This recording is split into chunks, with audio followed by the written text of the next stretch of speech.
everybody. Thank you very much. That was an excellent pronunciation. Most people can't get it right. And in fact, my mother most days says to me, Ailsa, you can't even pronounce your own name correctly. So it's no wonder that other people don't get it right.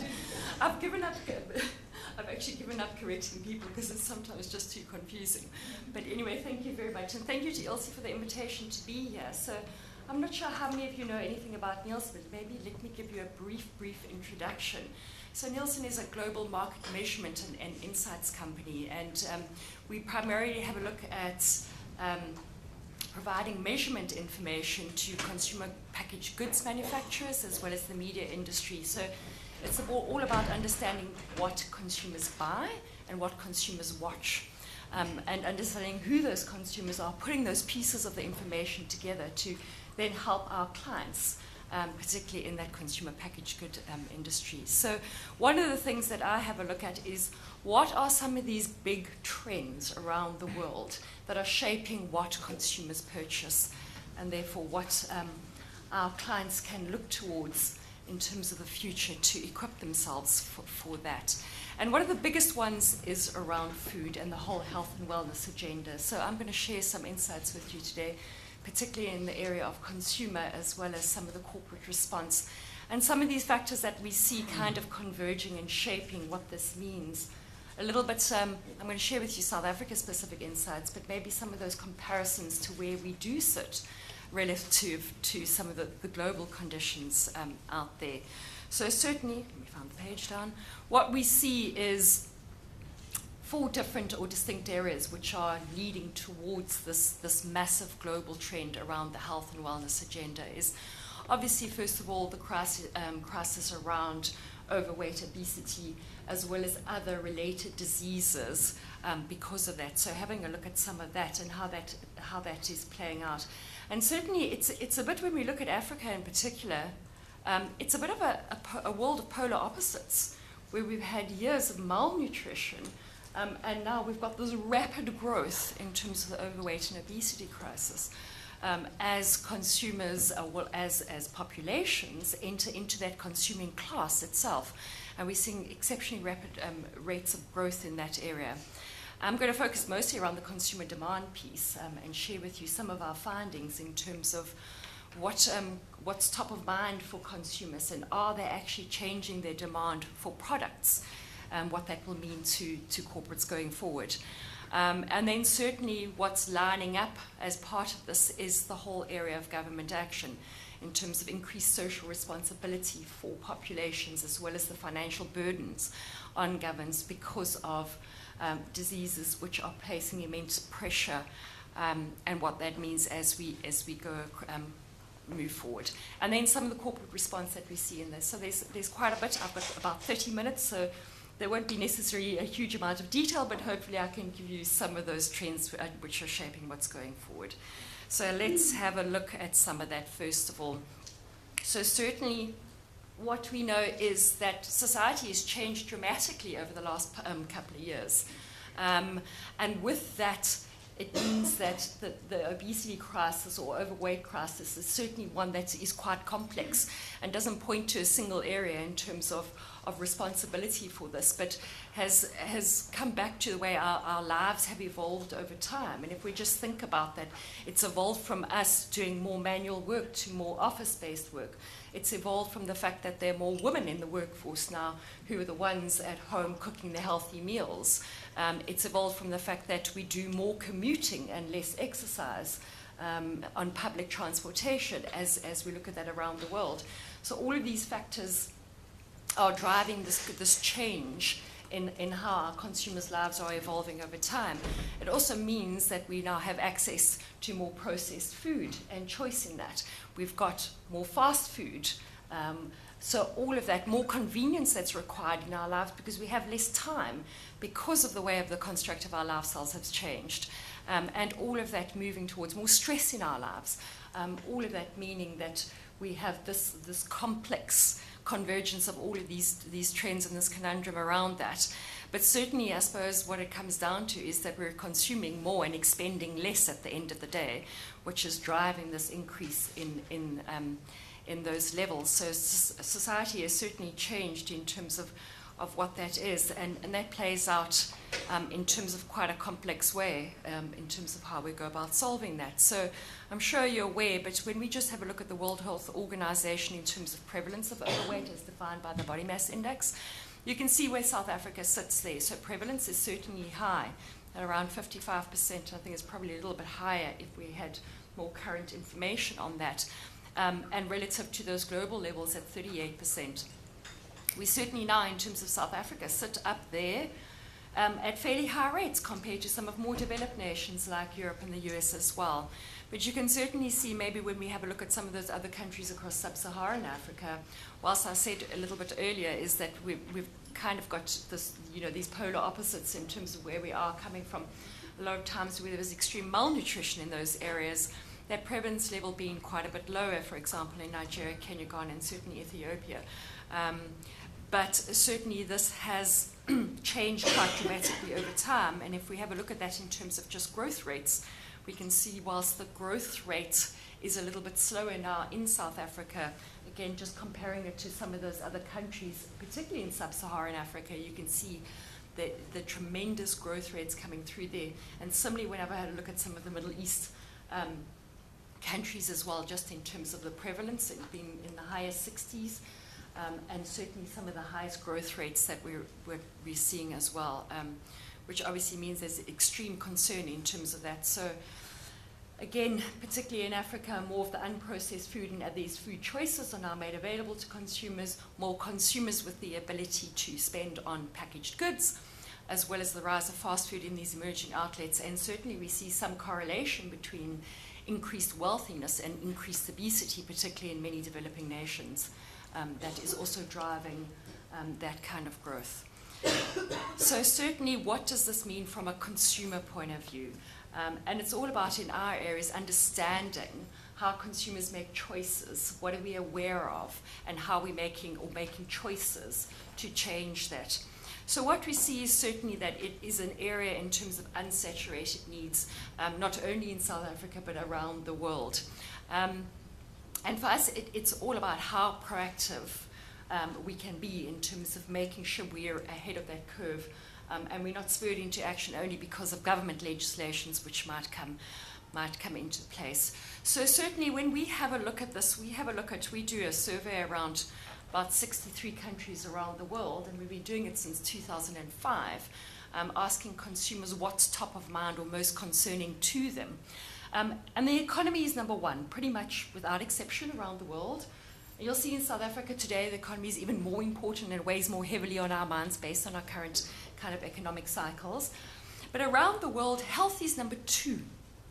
And that's massive in terms of the change that's driven in, just in terms of the consciousness around our health and well-being. The very, very sad thing is in South Africa, on that list of things that we ask consumers about in terms of what's concerning to them, and on that list is, like we say, the economy, things like political security, the risk of terrorism, rising grocery food prices, crime, etc., work-life balance, etc. So on a long list of items, in South Africa, health only ranks 11th. And certainly that's a big concern for us. And I don't think it's because we don't consider it to be something that we should be concerned about or thinking about. But relative to some of those other concerns, it's exceptionally concerning to us. And certainly, I suppose, what's even more important is what do we do about this? Does that mean that we're not concerned and we're not making any choices or changes in our lifestyles? And what does that mean and how might that play out? So certainly, and I'll come to this a little bit further down, is there are other things, particularly those factors which are closest to consumers' wallets in terms of the choices that we have to make around feeding ourselves, which are much more important in terms of how we are able to make choices about the products that we consume. So typically what we see is in emerging and lower income markets, health is way down on the list, because certainly making healthier food choices often is only accessible to the wealthy. And they're able to make those choices because healthier food options often come with a significant price premium attached to them. And that's where we see this great dichotomy in terms of, more wealthy consumers to those which are less wealthy on the opposite end of the scale. I think if we have a look at how the story then is unfolding in South Africa, so whilst we see fairly high prevalence of consumers based on the body mass index definition of overweight or obese at 55%, I think the most positive thing here is that we actually are conscious of this. And when we ask consumers around, do they think they are obese, overweight, or slightly overweight, there is a general acknowledgement that we are. Again, this varies a little bit in terms of income brackets, education levels, older generations versus those younger generations as well. So I think we pretty much do acknowledge that status in terms of our weight status.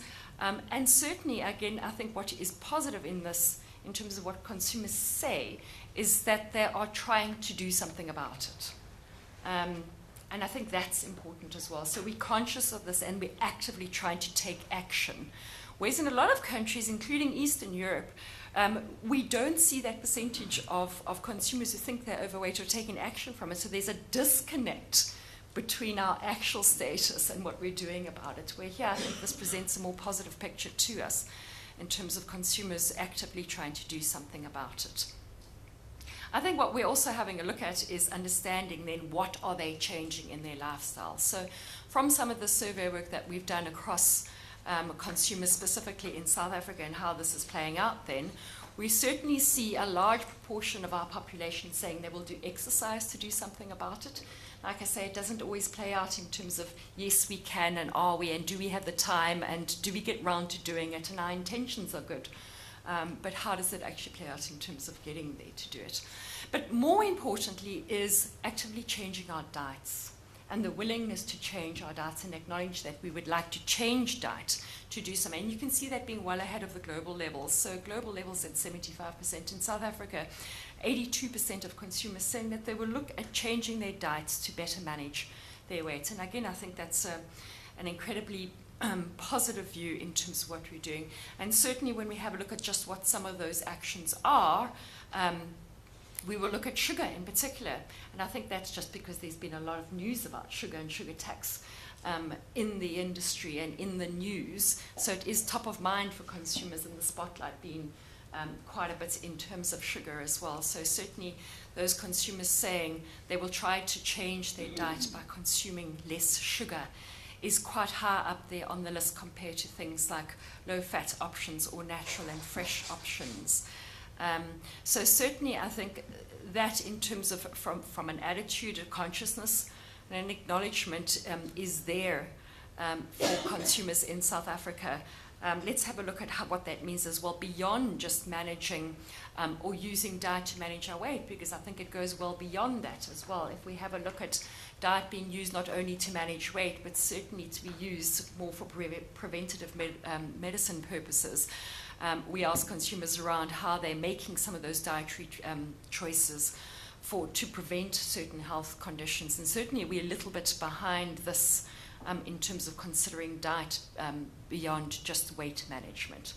So there's certainly, I think, a whole lot of education that still needs to happen in this area in terms of just foods, some of those superfoods that we see emerging, and how consumers could be incorporating more of that into their food choices to move beyond just diet management or weight management in particular, to use food, well beyond just those choices. Definitely some way that we could go to incorporate that. So certainly in terms of some of these choices that we're making is that a lot of the time the acknowledgement in terms of understanding local, natural or organic ingredients is definitely higher up there in terms of our choices that we would consider when purchasing food products. So we do see that, and we see quite a high preference for that. So that concept of less is more and all natural is certainly, when we ask consumers in terms of some of those drivers for product choices that they will make, the all natural ones do come to the top of that list. And certainly that concept of less is more is one that we do see coming to the fore. But we're also starting to see, I suppose, a greater consciousness about the impact of undesirable ingredients. So when asking consumers around artificial ingredients, we can certainly see that they are concerned about the impact of artificial ingredients, whether it's flavors or preservatives or coloring and things like that. That is increasing across the list of concerns.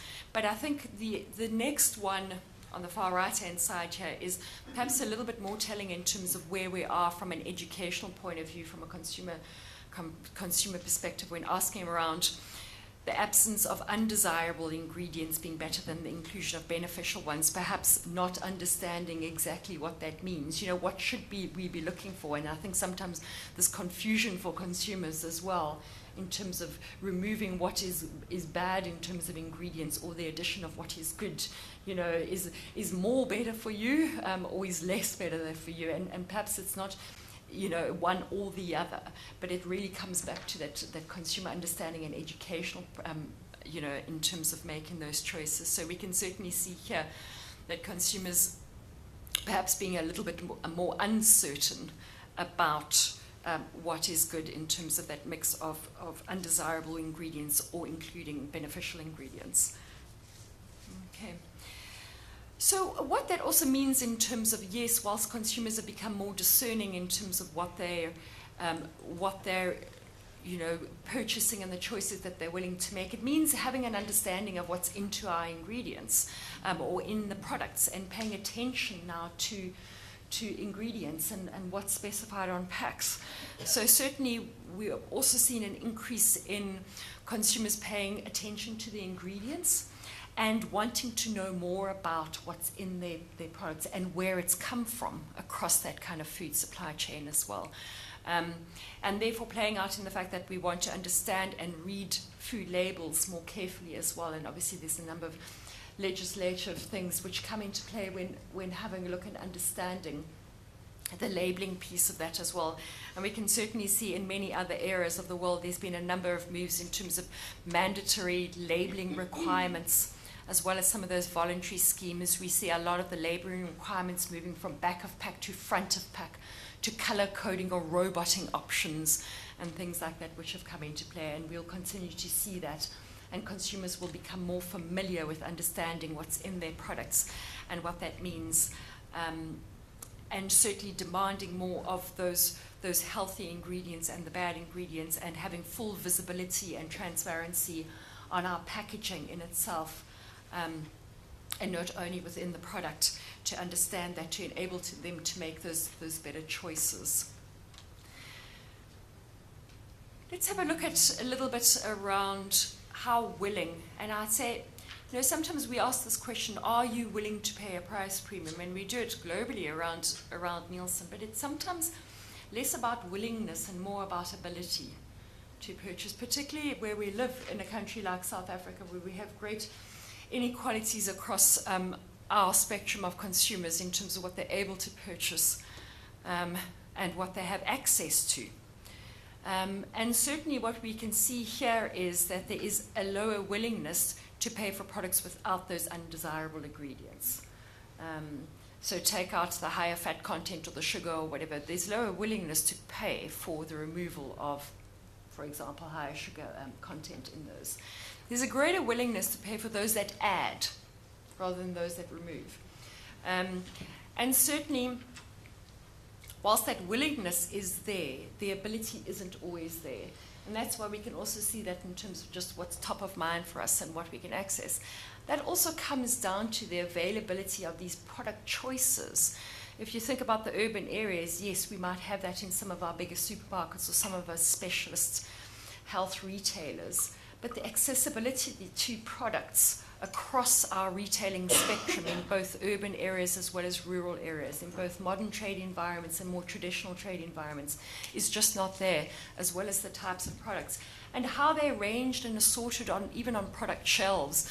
Often the health and wellness is a separate little aisle down the side, and not even within the bigger product category itself, to give consumers full access to that range of products that they do see. So certainly this is going to be one that I think that's going to be critical in terms of making accessible products. And I mean accessible both in terms of price as well as distribution, ranging of products and choice of products with the desired information for consumers as we move forward. It does mean that whilst we're actively considering and our attitudes are changing to products in itself, it also means that we're changing where we will look for products. With the rise of online shopping and e-commerce, access to more information in the whole digital and social area in terms of who's influencing our choices around products and who we will trust to make those recommendations. We have access to a whole lot more information. We're certainly seeing in the world of retailing changes with people like Amazon acquiring Whole Foods and getting into this beyond just products, but from a retailing point of view as well. So certainly it means that when we adopt a mindset which focuses more on the health and wellness components as well, it changes where we're likely to shop and what we're looking for. So a lot of consumers will say to us that they're looking at specialty retailers to provide these products. But again, it's only in bigger urban centers where we often find these kind of urban or these specialty retailers. And certainly it comes with a requirement for greater sophistication and education. And usually in this area, the ability to pay a price premium for those products in these specialty retailers. That obviously will be a constraint as well. Just having a look at trust as well.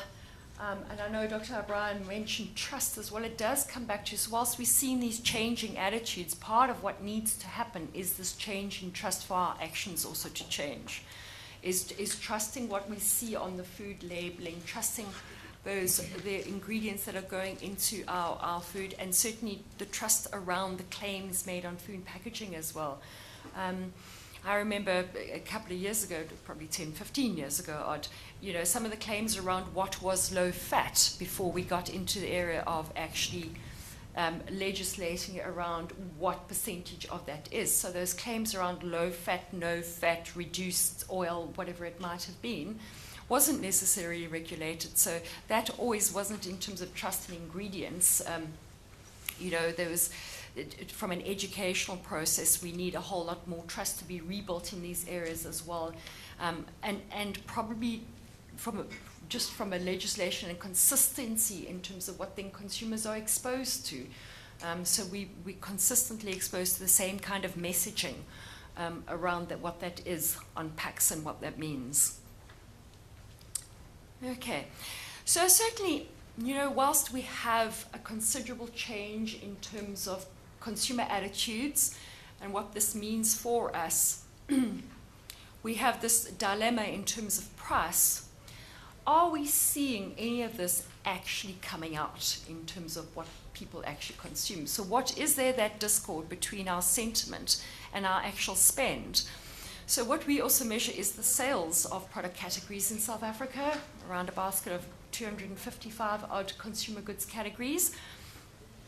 And let me just give you a couple of points around this. So certainly what we're seeing is in tougher times, we know that our kind of basket diminishes a little bit. Those essentials, as in the staples within our basket that we need to feed our families, becomes more important in that basket. It means that we see a greater shift back to the carbohydrates. And even within carbohydrates, we see a shift between things like bread versus rice versus maize. So even within those, we see quite a big shift in terms of what that is. And it's based on what we can afford. And certainly it also means that we see shifts from proteins to carbs and within the carbs itself, and then certainly within the protein mixes itself, that we see some of those. So certainly in this area, and when we've had the impact of 30 to 40% inflation due to the drought in maize, how much more of that money from what consumers are able to spend and what they need to sustain to feed their families. Price certainly trumps health across the board in terms of these kinds of decisions, because we're just not able to make those healthier options at a price premium. And there's significant differences, like I say, in terms of how we then manage our wallets and what we're able to spend on across the spectrum of the South African environment in terms of those mixes and our share of stomach at the end of the day. But I suppose essentially over time, and what I've tracked is today versus when we were in a last recession at the end of 2008 and beginning of 2009, consumers have become even more conscious around price than health in terms of what that means to us and what we're able to put into our baskets as well. So certainly in terms of these tougher economic cycles, we have a raised consciousness around price in particular, and certainly trumps those around health. It also means that what would be considered some of those discretionary items, whether they're just snacking products or things like more premium coffee, are either reduced or replaced or purchased with reduced frequency or switched to alternatives in terms of just making our ends meet. But probably one of the most significant things that I do see is, particularly in these times, these tougher cycles, as I say, is we see quite a lot of shift to unhealthier meal replacement options. So we think about going back to our working populations and what you'd be able to purchase for lunch as an option, comes back to an unhealthier and often snack-type meal replacement option. So we see, for example, the two biggest categories out of this basket of 255 categories that we measure in South Africa are cigarettes and carbonated soft drinks. They're close to 30 billion rand spent on each. So that is massive. That's 2.5 times bigger than the size of bread sales in South Africa. Okay, it's 8.5 times size bigger than the vitamins and supplements categories in South Africa. And probably in that top 10 list of categories, and this is across the spectrum, not only in terms of the wealthy or more affluent populations, but equally on the opposite end of the scale, is that in those top 10 categories across that spectrum, you've got carbonated soft drinks up there, you've got salty snacks, you've got biscuits and things like that, as these unhealthier snacking alternatives that people are using to fill their stomachs during the day. And this becomes a little bit more pronounced even in tougher times as we're substituting those, particularly that lunch or that breakfast on the go, to kind of fill that option. So within that, though, not all doom and gloom. So we certainly have seen as well there are niche categories which we would consider to be more healthier options, which are on the increase. But I think we certainly have this imbalance between these indulgence or snacking categories and some of these healthier options. And I think there's a tremendous void in the market in terms of having, in terms of options that provide healthier snacking alternatives considering our lifestyles today. So we do see things like breakfast bars and things like that showing a higher growth. We do see things like nuts and biltong and popcorn even, things like that, the non-sweet necessarily options, which are also showing better growth in this environment than those which are perhaps not as healthy in terms of that. And we certainly also see that in terms of just from a generational point of view, in terms of appeal, the lower sugar, lower sodium options are ones which appeal to older generations, whereas the younger generations, those millennials that we all hear so much about, are the ones who go for the free from, the gluten-free options, GMO, organic, etc., has appealed to from a generational point of view, those. So certainly we know that in tougher times that sales of some of these healthier options does diminish, but what we definitely have seen is that this trend towards some of that growth in some of those niche options, where we do now see better options available to consumers in those categories. Okay, so certainly consumers then are changing their attitudes. We can see that there. It's going to come about with some of that change in trust in terms of what's in our products ingredients, what's in that labeling, the transparency related to that.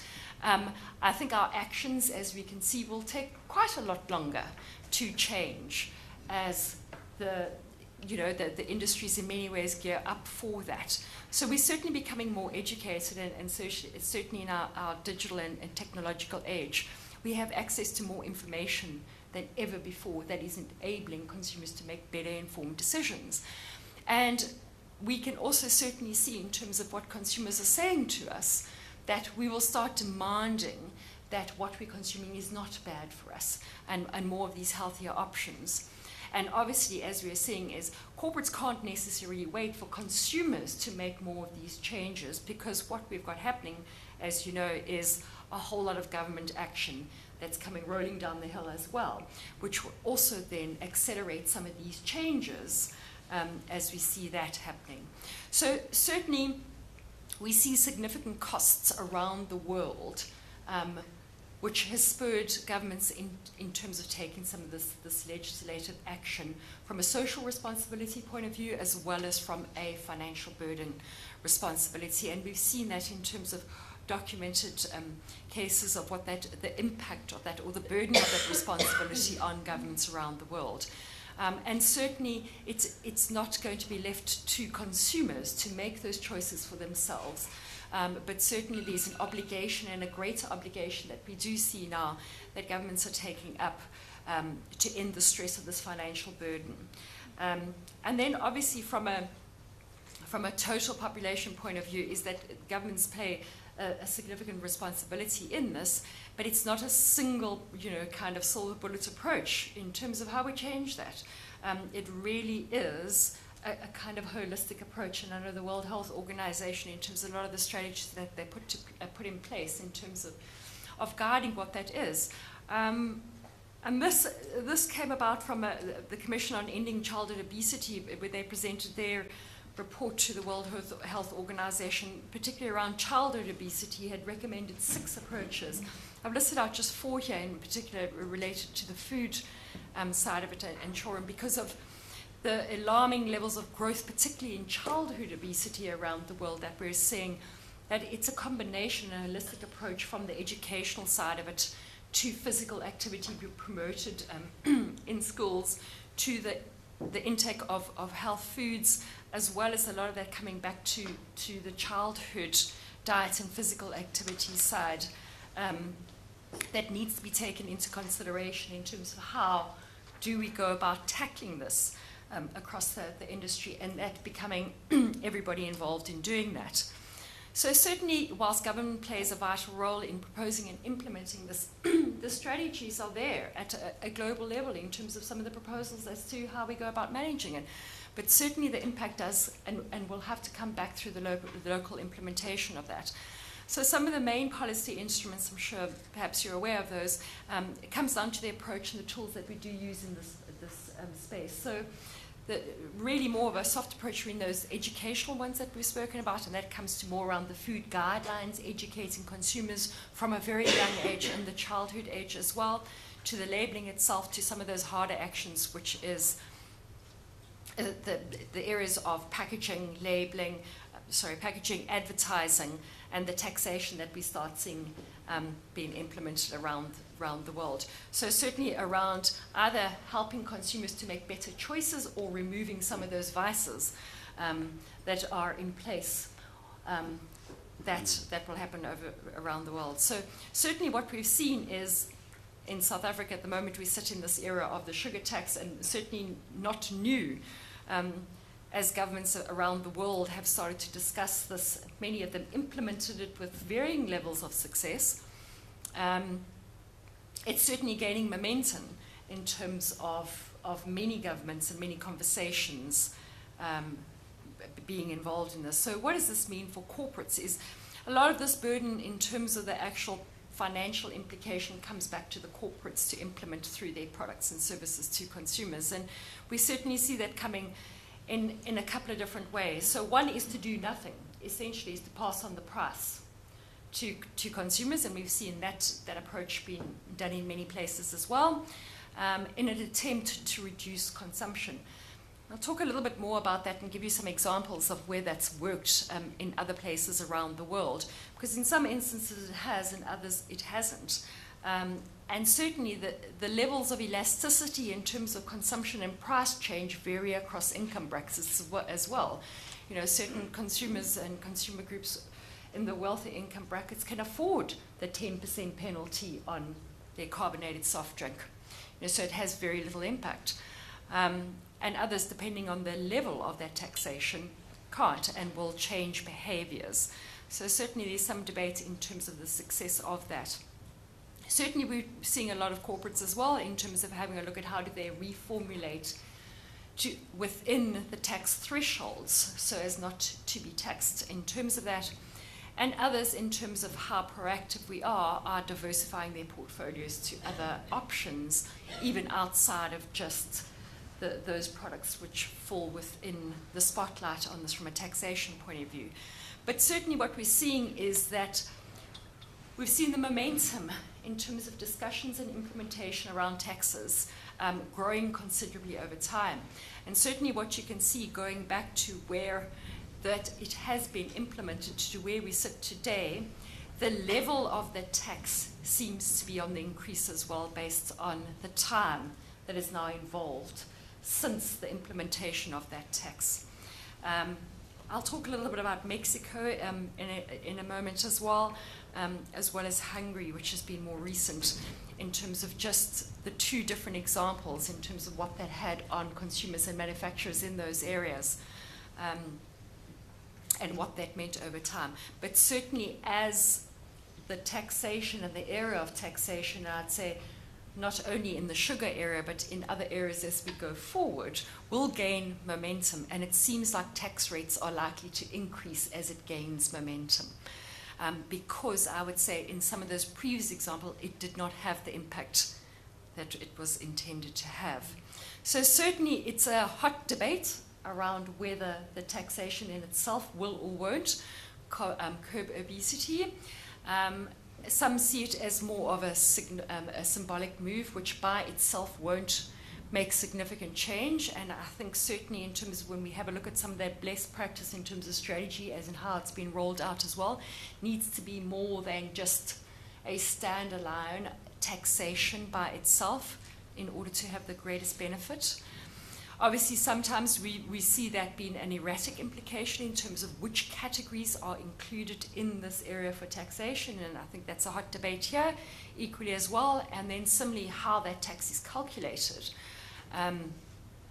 Again, in terms of whilst that taxation is passed on, it's up to manufacturers to decide how they want to implement that a lot of the time. So sometimes they will absorb that, and sometimes it's been passed on, but again, you know, we're oftentimes not sure exactly how that, or the extent to which it would be passed on, or the extent to which manufacturers may absorb some of that anyway. And then in some markets, like you say, particularly in those earlier examples, we've seen minimal impact, or certainly we see impact in the first 1 to 2, 3 years, but then behaviors revert to those levels of prior to the implementation of tax.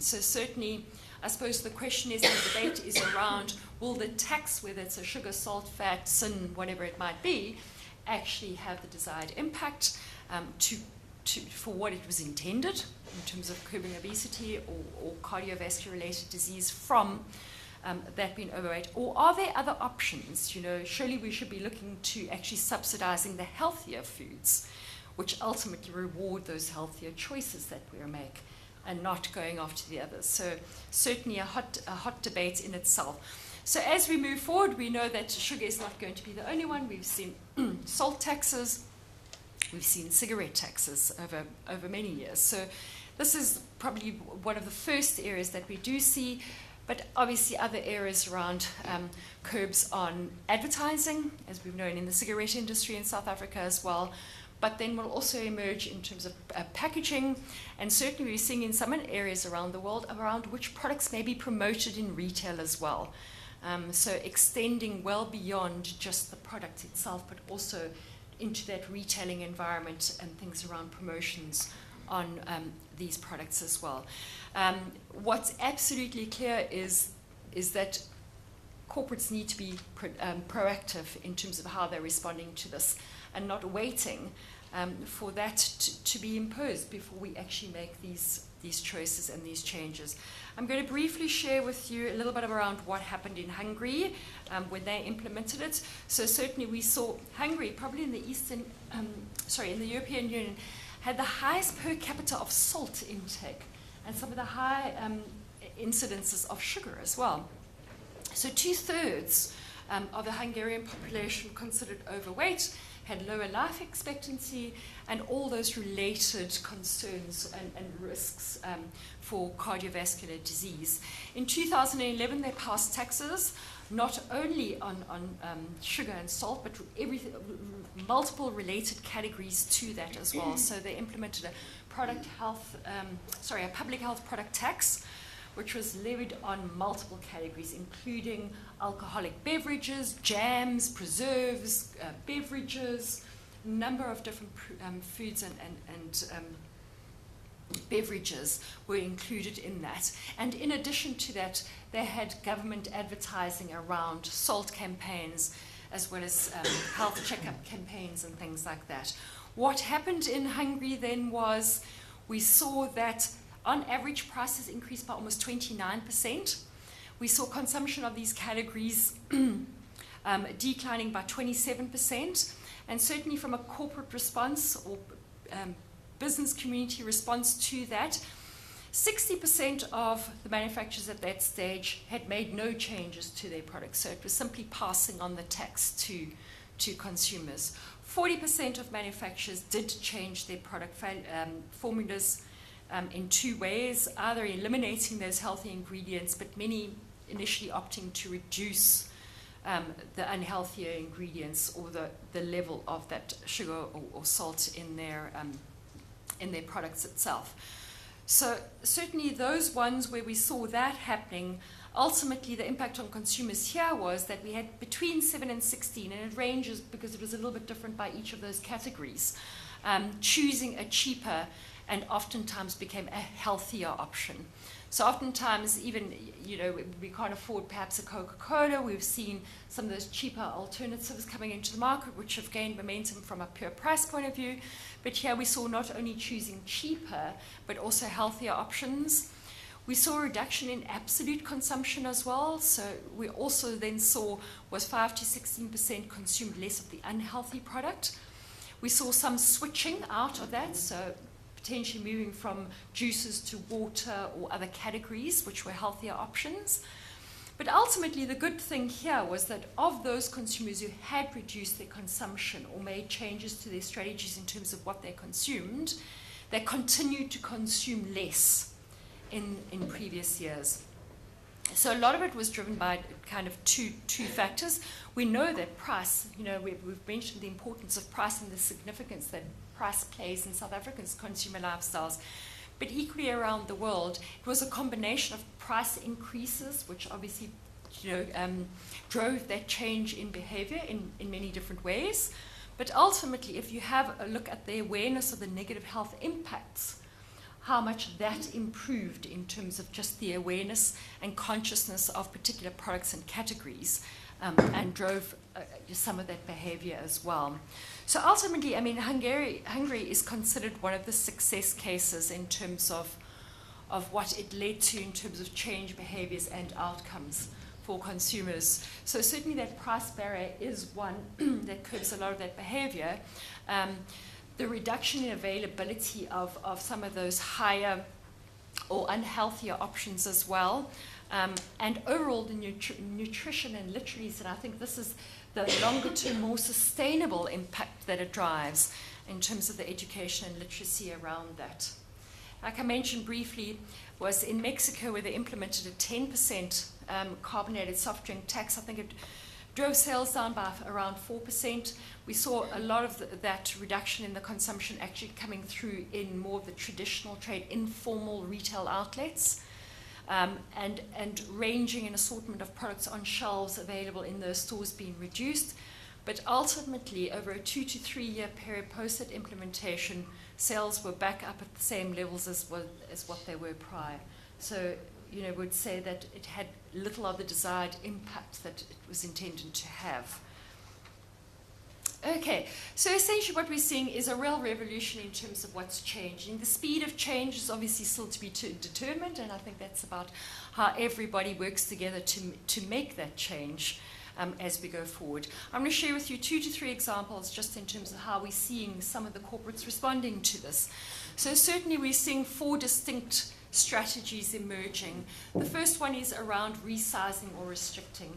So obviously resizing, moving to smaller pack sizes or greater portion control in terms of what is made available to consumers to almost regulate it for them. You know, if consumers aren't doing it for themselves, perhaps we're helping them in terms of that.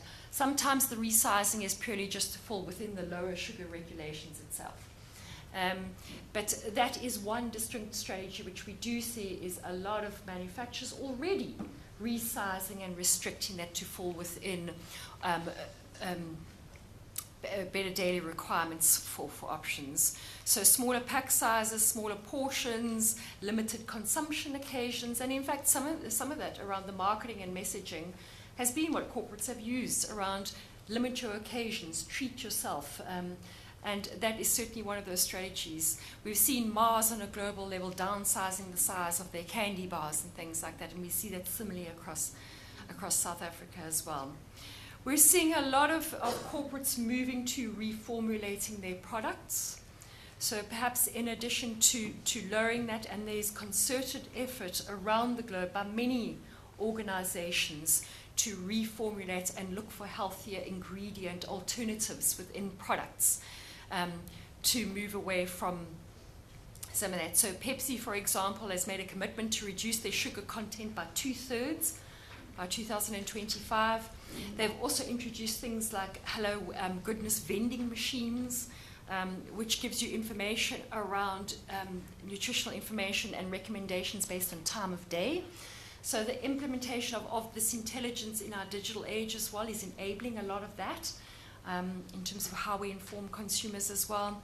We're seeing a lot of corporates as well looking to diversify their ranges as well. So not only within, you know, traditional, let's say, snacking products, but moving beyond that into things like breakfast bars and other options, which will help them to grow their business and certainly be more proactive in their approach.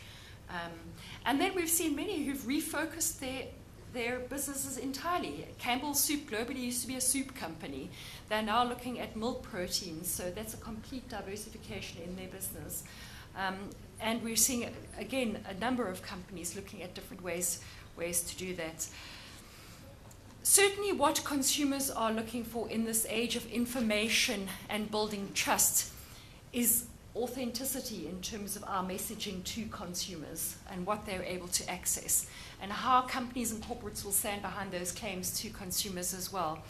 So again, in the area of sustainability and how these more vocal consumers have a say in the products that they want as part of their future and how they get involved in terms of determining what they want, is they will feel more positively and do feel more positively about companies which are transparent about this in terms of where the products are sourced from, all the ingredients that go into making up those products.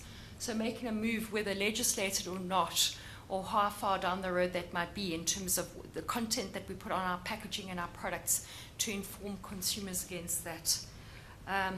But again, there's a whole lot of skepticism that still exists in that area, with close to 60% of consumers saying that these claims that they often see on packaging is just a way for companies to charge more money. So certainly it's been building that trust and building that authenticity and standing behind some of those claims.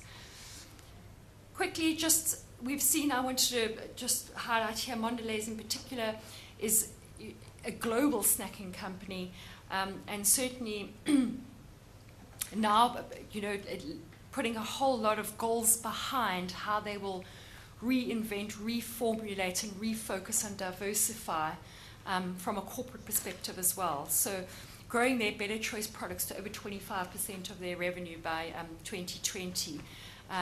Expanding their portion control options. I mentioned that in terms of one of the resizing strategies there. Reducing their sodium and saturated fat increasing whole grains and calorie labeling on front. So, and a number of global organizations tackling this from multiple perspectives, from the education, from the content, from the labeling, and including children from a younger age in terms of that. Coca-Cola saying that they will not pitch advertising to children under the age of 12 around the world as well. So certainly the better choices being ones that are driving a lot of that corporate response in this as we go forward.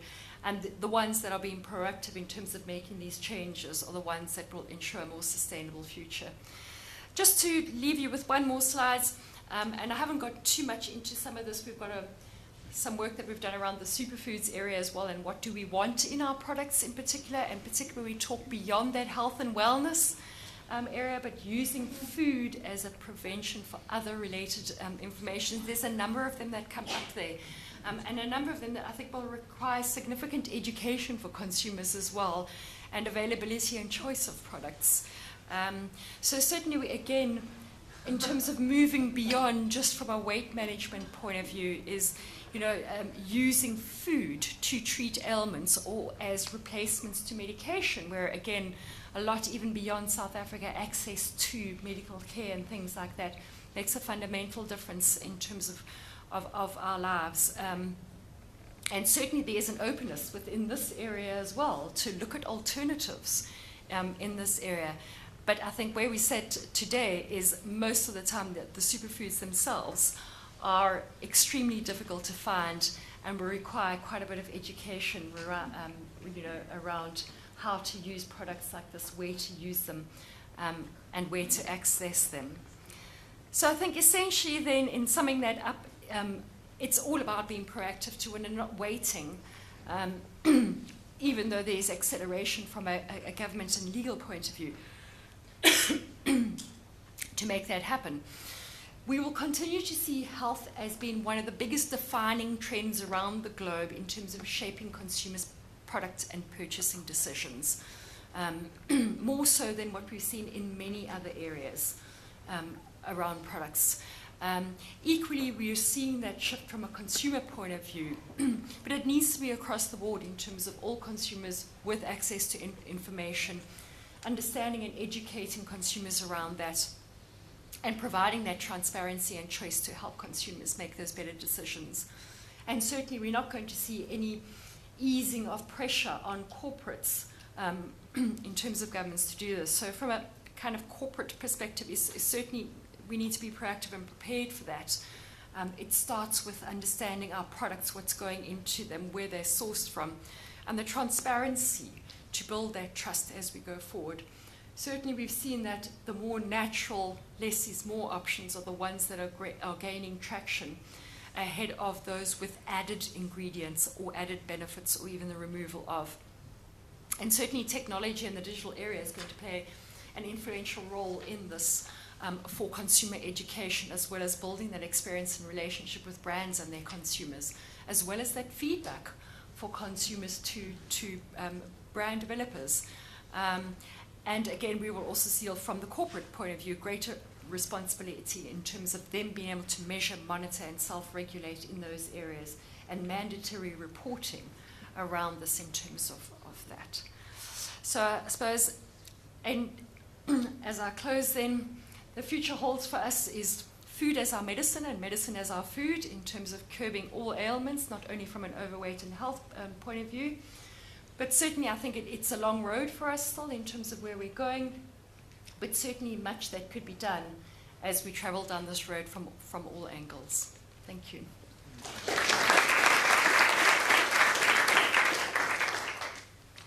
Earlier on, I had asked that we reserve questions for the panel discussion, but unfortunately, Ms. Wingfield has to leave. She has a flight to catch, and she has to leave by lunchtime. So before we kick off the next session, I would ask that if you had any questions for Ms. Wingfield, you can pose them now. Yes, Nigel?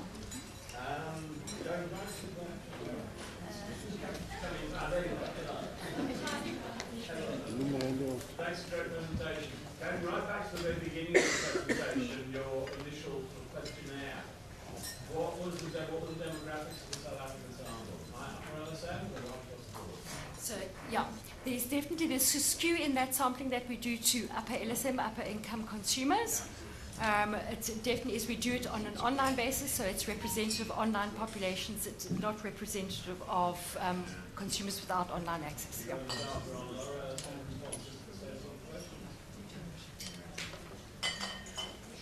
Yeah, so you'll see a lot of those awareness numbers are quite high, 50, 60%, because it is, essentially, it's certainly based on an upper demographic. Yes, because we're recording everything.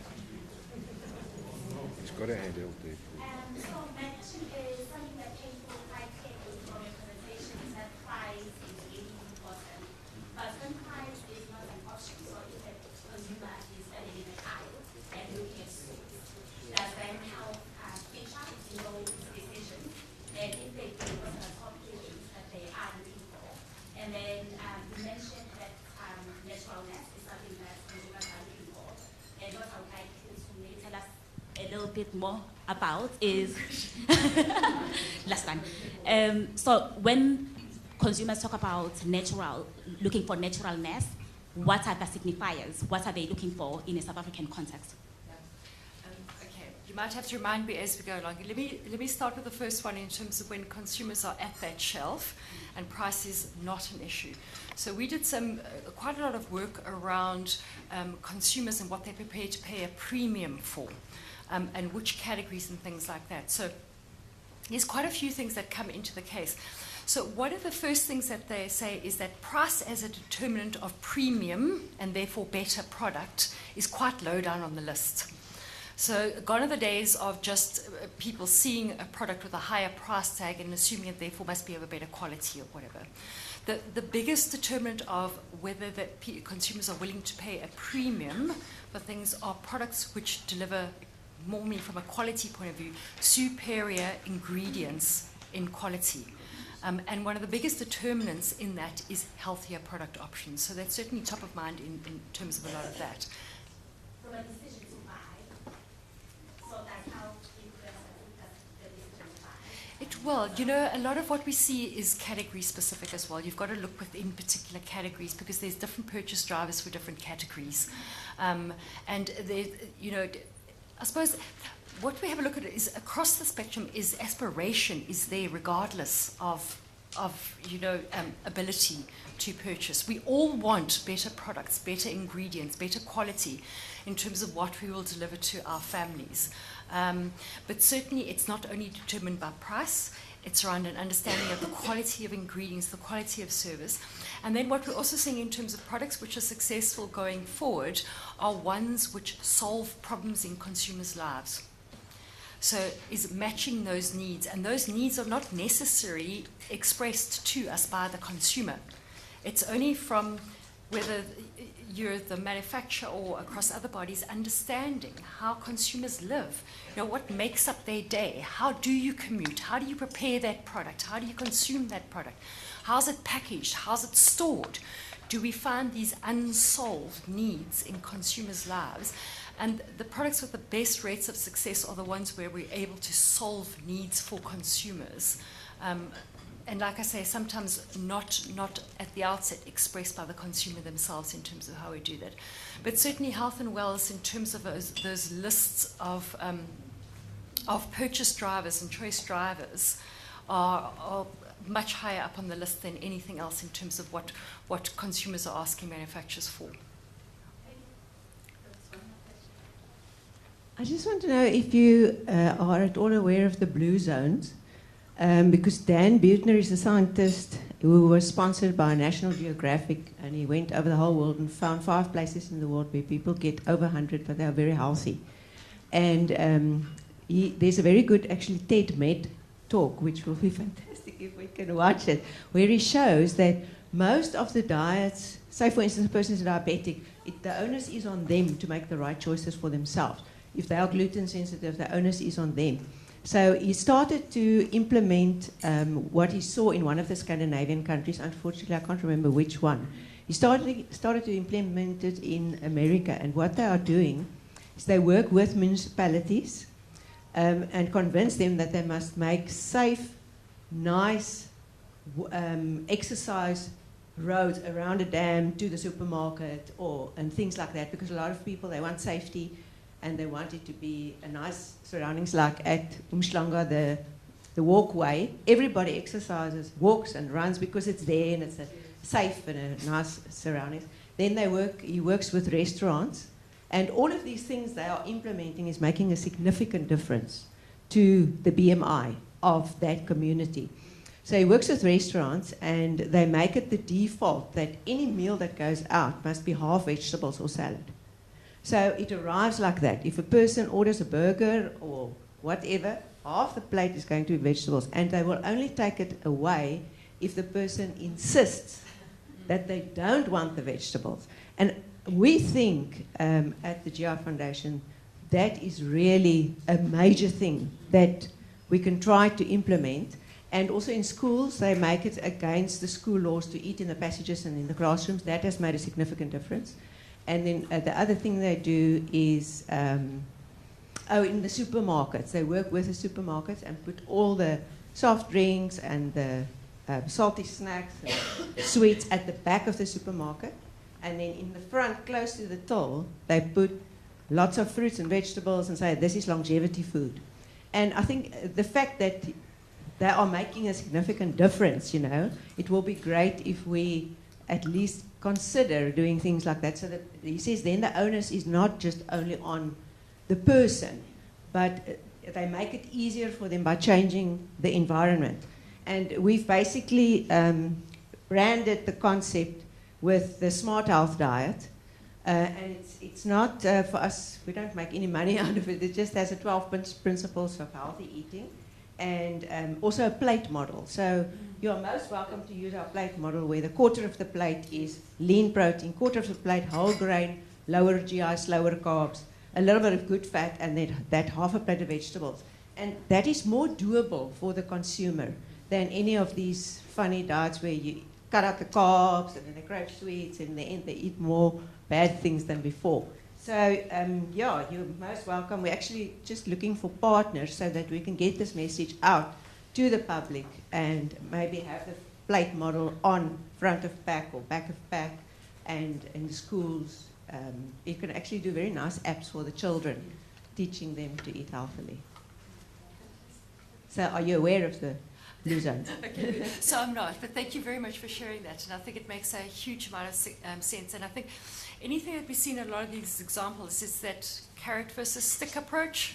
How much are we beating people into being penalized for the choices that we make versus how much are we encouraging, incentivizing, rewarding the choices that we make? And I think that's very much what it's about.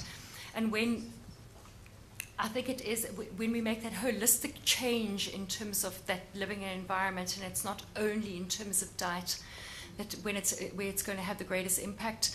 I think some of those examples we've seen in Hungary as well, it wasn't just about government passing on a tax and that burden fell exclusively on manufacturers to implement and do that, but it came with campaigns around advertising that was supported by various industry bodies as well as government in that space to make those changes as well. Because, and I'm no specialist on this at all, I mean, it's really the consumer domain that we look at to a large extent, but it's about a fundamental change, and it's not just that stick approach and we're going to penalize, you for, and it's also not, I think, it's all small pieces, it's increments that we need to make in this as part of a bigger change. We can't, no one's going to say, I'm going to cut out carbonated drinks or sugar drinks completely from my diet, and that's because it's also unrealistic. And we need to understand what is realistic for people to be able to change and implement as part of that journey and these changes that we will make. And maybe it is around portion, but I think it really is that holistic approach, which is one of education and lifestyle that incorporates, and I suppose, and again, I'm not an expert in terms of diets and things like that, but also just in terms of they go hand in hand with more than just the eating plan. And part of that, and when we can change entire, environments and communities to that, I think that's probably where they have the biggest success and sustained success. I think we have time for one more quick question. I see the mic is over there already. Okay. Mine is going to be an easy question, I think. Okay. I would just like to know, thank you for an excellent presentation. In the beginning, you gave the stats of, say, 55% of South Africans being overweight. What I found interesting is that you said, I think it's 53% that's aware that they're overweight and willing to work on it. Does that include, or how does our cultural perceptives of being overweight influence that specific percentage? Because in practice, we see that 25 BMI of 25 is sometimes extremely hard for certain people to achieve, and then amongst our African community, they don't perceive themselves as overweight if they should have BMI of 25 or 30. So that's not as easy to answer, but certainly, I mean, there are differences in terms of that. There's difference in that from a generational perspective. There's differences in that from a cultural perspective. There's differences in that from an urbanization perspective as well. And I think all of those we do need to take into account.